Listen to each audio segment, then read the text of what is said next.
Bonjour tout le monde et bienvenue dans The Collector, l'émission qui parle des coffrets collector de nos films d'animation ou de nos séries d'animation préférées. Et aujourd'hui, on parle d'un coffret collector d'une série que j'ai découvert en 2014, une licence que j'ai découvert en 2014, que j'ai adoré et que, putain, ça doit faire 2-3 ans que j'attends qu'un éditeur ait les couilles de nous sortir ça en France. Et ça y est, enfin, All the Anime ou Altanim a sorti ça chez nous.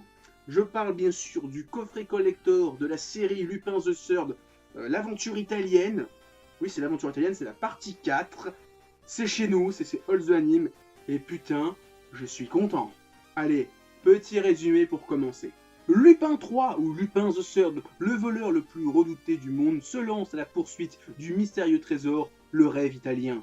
Alors qu'il va se marier avec la belle et riche héritière Rebecca Rossellini à Saint-Marin, ses véritables intentions se dévoilent au grand jour lorsque son ennemi juré, l'inspecteur Zenigata, fait irruption. Accompagné par ses fidèles acolytes Daisuke Jigen, l'as de la gâchette, Goemon Ishikawa, le samouraï, et la séduisante et mystérieuse Mine Fujiko, cette nouvelle aventure italienne l'emmènera sur toute la péninsule à la poursuite de l'amour et de la liberté.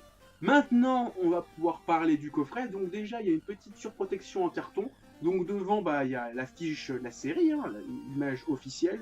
Et derrière, eh bien, vous avez des informations générales. Donc le petit résumé que je vais vous lire, qui est le réalisateur, qui est le producteur, le scénariste, directeur artistique, etc. etc. Qu'est-ce qu'il y a dedans, voilà. Les informations générales. Après, on a le coffret en carton, du vrai carton, hein, le carton un petit peu comme du Gundam, donc du vrai carton bien solide.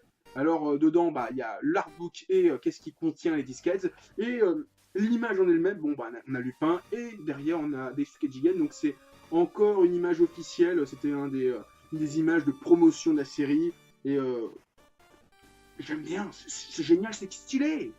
Alors parlons maintenant de ce qui contient les disquettes. Donc déjà vous remarquerez qu'ici on a la petite silhouette de Lupin, j'aime beaucoup. Et alors le design, c'est 4 fois le smiley de Lupin.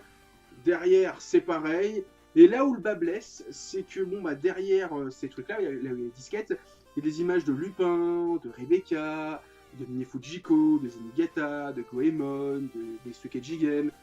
C'est dommage qu'on se tape juste les smileys dégueulasses. Bon, dégueulasses, hein, j'abuse, hein, juste les smileys. J'aurais bien aimé avoir les personnages, surtout qui sont derrière, donc on les verra quasiment jamais. C'est triste. Ou juste ici. Parce que là, c'est un peu redondant de voir 4 fois le smiley de Lupin. C'est triste. J'aurais préféré avoir plutôt. Là, les personnages. C'est tout. C'est triste. Voilà, j'aurais préféré les avoir là plutôt que le smiley. C'est bon, on voit 8 fois le smiley, au bout d'un moment, on sait ce que c'est. Après, concernant ce qu'il y a dans les galettes, il y a les épisodes. Donc, au niveau des menus, tu peux voir tous les épisodes. Un épisode à la fois. Changer la langue. Et quand je dis la langue, je parle des sous-titres. Donc, soit anglais, soit français. Et il y a les crédits, donc à savoir plus ou moins ce que tu as au dos de ce truc-là. Donc, qui est le producteur, qui est le réalisateur, le scénariste. Un truc hyper intéressant. Moi ça m'intéresse pas. Honnêtement, je m'en fous. Après, il y en a que ça les intéresse. Hein. Moi, je m'en branle. Donc il n'y a pas de bonus, il n'y a pas de reportage du réalisateur, de tout ça. C'est triste. C'est triste. Et alors, ce qu'il faut savoir aussi, c'est qu'il y a 26 épisodes dans ce coffret, alors que la série faisait 24 épisodes. C'est qu'il y a les 2 OAV qui sont sortis au Japon dans les Blu-ray DVD, donc qui sont aussi dans cette édition-là. Et c'est pas indiqué en fait. Je suis allé voir sur internet et en fait, l'épisode 6 et 23, c'est des OAV. Donc ceux qui regardent la série, on dit ah, t'as vu les OAV, ils vont peut-être pas savoir ce que c'est les OAV, ils vont peut-être pas savoir qu'ils ont vu les OAV, et c'est pas indiqué. Et ce qui est dommage, c'est qu'il n'y a pas de petit livret qui indique, qui résume les épisodes. Ils auraient pu dire c'est un OAV. Là, c'est pas indiqué, donc faut le savoir que les 2 OAV sont inclus dedans parce que c'est marqué sur les sites. Il y a 2 OAV avec. C'est pas précisé sur le coffret, c'est pas précisé dans les Blu-ray. Donc il dit mais ils sont les OAV, ils sont dedans, mais il faut le savoir. Si vous le savez pas, vous avez l'impression qu'on s'est foutu de votre gueule et qu'on vous a en papa-outé. Maintenant, on va parler du petit artbook qui est vendu avec les coffrets collector, que ce soit Blu-ray ou DVD. Donc c'est un petit coffret cartonné, format Blu-ray, vu que le coffret est format Blu-ray, pas A4.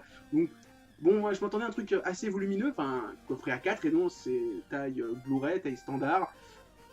c'est pas grave. Il fait 64 pages et dedans, donc vous avez des images, des chara-design de tous les personnages principaux, donc Lupin, Mine, Fujiko, Rebecca, Goemon, Jigen, Zenigata. Vous avez les props, donc à savoir les objets, les motos, les voitures, les flingues, les sabres, enfin, les objets. Vous avez les décors. Et en plus, alors, c'était des décors en 3D, hein, qui sont prépeints par-dessus. C'est génial. Et il y a les ébauches des dessins à l'aquarelle, au feutre, qui sont dedans. Alors, le seul défaut, entre guillemets, et bon, c'est un peu triste, c'est qu'il y a plein de petites indications en japonais. Et c'est ni traduit en anglais, ni en français. C'est triste. Tu dis, putain, ils ont des petites indications sur tester de savoir ce qu'ils disent. Bah non, il n'y a rien indiqué. Bon, c'est dommage. Voilà, mais ça reste sympathique. Et pour conclure sur ce The Collector, on va parler du ratio qualité-prix. Donc le coffret est vendu au prix de 80 € au magasin, enfin pour l'édition Blu-ray. L'édition DVD, je crois qu'elle est 20 € moins chère, 10 € moins chère, donc 60-70 € pour le même contenu. Hein. C'est le même artbook, je pense. C'est les mêmes épisodes, je pense aussi. Et je trouve que c'est relativement cher pour une édition qui n'a pas de VF. Je me plains en disant à chaque fois que je joue, il n'y a pas de VF, il n'y a pas de VF, il n'y a pas de VF, et c'est 40-50 €, mais ça reste un prix raisonnable. Là, j'avoue que c'est 30 € plus cher. Il y a un artbook, certes, en carton, certes, le coffret est en carton, mais j'avoue qu'il n'y a pas de VF, à un prix aussi élevé, je pense pas qu'il y ait beaucoup de gens qui vont céder tout de suite à la série. Les fans hardcore, oui. Je suis pas un fan hardcore, mais j'attendais le truc, donc je vais pas cracher dessus. Mais je pense que le monsieur tout le monde va pas acheter le coffret tout de suite en disant oh tiens ça a l'air sympa. Parce qu'ils vont voir 80 €, ils vont voir Rust FR, pas de VF, ils vont se dire ah ouais quand même. Là j'avoue que ça aurait été 20 € moins cher, je pense que je pourrais dire allez-y sautez dessus. Là 80 €, c'est quand même un peu cher. Attendez peut-être un petit peu que ça baisse de prix. Moi je l'ai pris parce que franchement je l'attendais. Mais je fais pas ça à chaque fois. Pas à chaque fois. Je le dis très clairement, pas à chaque fois 80 €, un coffret avec 26 épisodes juste en post-FR, ça fait cher quand même. Ça fait très cher.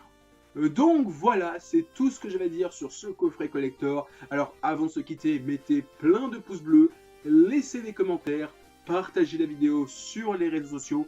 Il y a mon Facebook, mon Twitter, mon Discord dans la description.